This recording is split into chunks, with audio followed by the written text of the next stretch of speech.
मत्ती का सुसमाचार 7वां अध्याय उसका 6वां वचन।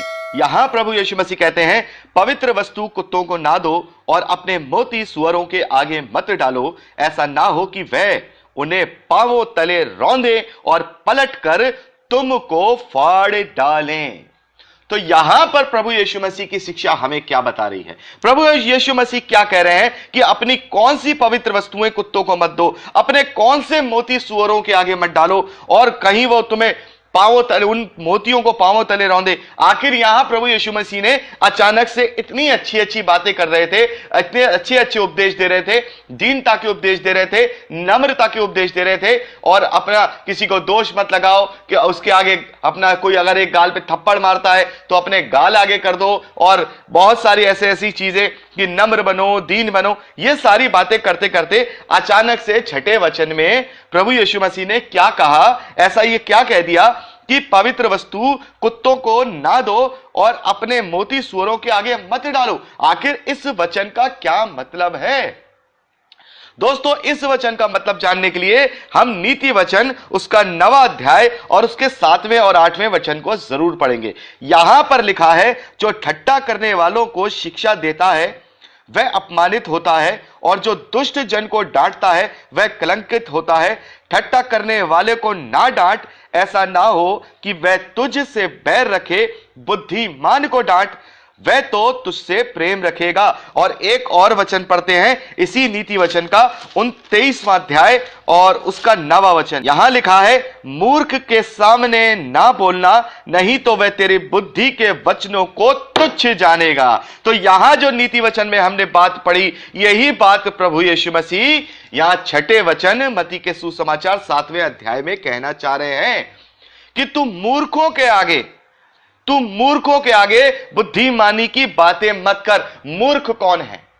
मूर्ख कौन है? मैंने आपको पहले ही बताया था, बुद्धिमान वो है जो परमेश्वर को ढूंढता है, जो परमेश्वर का खोजी है, जो परमेश्वर का डरवैया है। परमेश्वर का वचन कहता है कि परमेश्वर का भय मानना बुद्धि का प्रारंभ होता है, और जिस व्यक्ति को परमेश्वर का भय नहीं है वो मूर्ख है, जो प्रभु यीशु मसीह का इनकार कर चुका। देखिए, इनकार करने का मतलब क्या होता है? पहली चीज तो यह है कि किसी को प्रभु यीशु मसीह के विषय में पता ही नहीं है, तो जब उसे पता ही नहीं है तो वह इनकार कैसे करेगा? और दूसरी चीज यह हो गई कि जो प्रभु यीशु मसीह को अच्छी तरह से जानता है, उसकी शिक्षाओं को उसने सुना, सुसमाचार को सुना और सुनने के बाद इनकार कर दिया, यानी कि विश्वास नहीं कर दिया, वो इनकार होता है।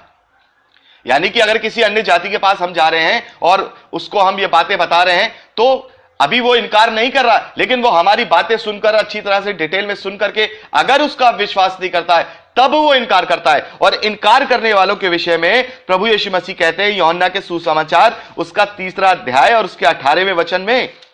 यहां पर प्रभु यीशु मसीह कहते हैं कि यहां प्रभु यीशु मसीह कहते हैं कि जो उस पर विश्वास करता है उस पर दंड की आज्ञा नहीं होती, परंतु जो उस पर विश्वास नहीं करता वह दोषी ठहर चुका, इसलिए कि उसने परमेश्वर के इकलौते पुत्र के नाम पर विश्वास नहीं किया।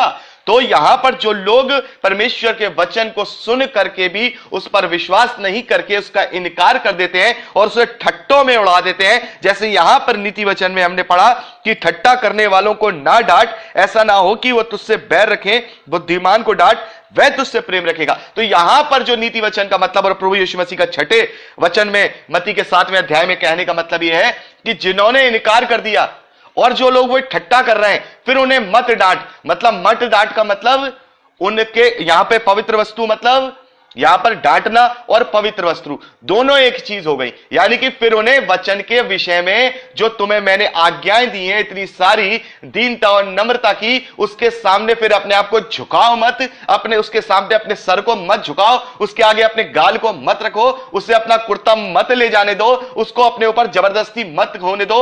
उसको फिर क्या करो, जो पवित्र चीजें हैं, जो शिक्षाएं हैं, उसको मत सुनाओ, क्योंकि क्या होगा, फिर वो तुझसे बैर रखेगा। जैसा यह प्रभु यीशु मसीह ने कहा कि तुम सुअरों के आगे जब अपनी मोतियों को डालोगे तो वो उन्हें पांवों के तले रौंद देगा। यदि तुम ये सारी चीजें जो मैंने तुम्हें बताई हैं, इनकार करने वालों के साथ क्या करोगे, इन सारी चीजों के साथ जो पेश आओगे, जैसे मैंने तुम्हें बताया है दीनता और नम्रता के विषय में, तब क्या करेगा, वो तुम्हारी इस चीज का फायदा उठाएगा, क्योंकि वो तो इनकार कर चुका, वो तो अब परमेश्वर के पुत्र पर भरोसा नहीं कर रहा है। अब वो क्या करेगा, तुम्हारी इन सारी चीजों का फायदा उठा करके तुम्हें ही लूट करके चला जाएगा, चपट लगा के चला जाएगा। तो बहुत से लोग पूछते हैं, जो प्रभु यीशु मसीह ने इतनी सारी दीनता की, नम्रता की, ये सारी शिक्षाएं दी हैं, तो किसी एक मसीही जीवन के अंदर हम उसको कैसे जिएंगे? तो ये आज इस वचन से सबसे लास्ट में जो प्रभु यीशु मसीह ने जब सारी दीनता की शिक्षाएं, सारी तो नहीं, अभी तो बहुत सारी शिक्षाएं हैं, मतलब पहाड़ पे जो मेन इंपॉर्टेंट जो दीनता की शिक्षाएं और नम्रता की और मसीह जीवन को जीने के जो निर्देश दिए थे, उसको देने के बाद अचानक से ये शब्द बोलते हैं। वो इसलिए बोलते हैं कि प्रभु यीशु मसीह ने हमें दीन होना सिखाया है, प्रभु यीशु मसीह ने हमें नम्र होना सिखाया है, प्रभु यीशु मसीह ने हमें प्रेम करना सिखाया है, लेकिन प्रभु यीशु मसीह ने हमें बेवकूफ बनना नहीं सिखाया है। उसने हमें ये नहीं कहा कि तुम मूर्ख बन जाओ। प्रभु यीशु मसीह कहते हैं कि मैं तुम्हें भेड़ियों के बीच में भेज रहा हूं, तो कबूतर के समान भोले बनो और सांप के समान चालाक बनो। तो हमें और आपको बेवकूफ नहीं बनना है, हमें पहचान करना है कि कौन ठट्टे करने वाला है, कौन जो ऐसा है जो बुद्धिमान नहीं है। यदि हमने एक बार किसी को उसके साथ अच्छा व्यवहार करते हैं, उसके साथ दीनता का मुजाहरा करते हैं, दूसरी बार करते हैं, तीसरी बार करते हैं, ताकि वो हमारे मसीह को पहचान सके, और उसके बाद भी वो क्या करता है, मसीह का इनकार करता है और चपाट पे चपाट आपके लगाता चला जाता है, तो प्रभु यीशु मसीह कहते हैं फिर ऐसे मनुष्य से क्या करो, दूर हो जाओ।